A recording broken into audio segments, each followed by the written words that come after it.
Você não pode saber como esse amor impossível tem me feito padecer.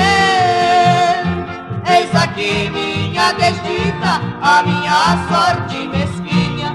Não posso ser de você, você não pode ser minha.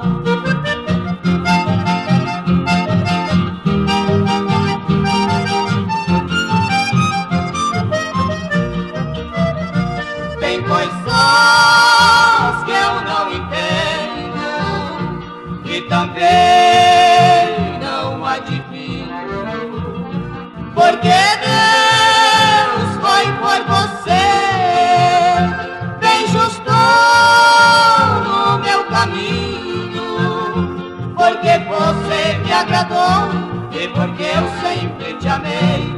Eu sei que você não sabe, você sabe que eu não sei.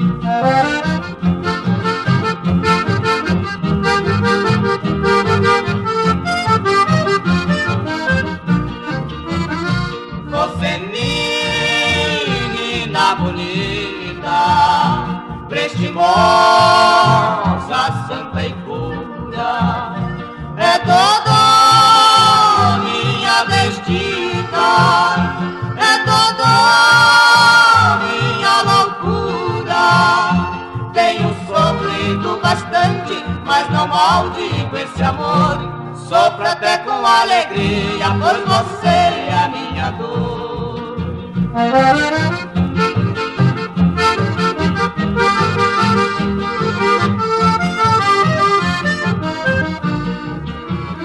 Deus tenha pena de mim e me dê força bastante para vencer a saudade quando estiver distante.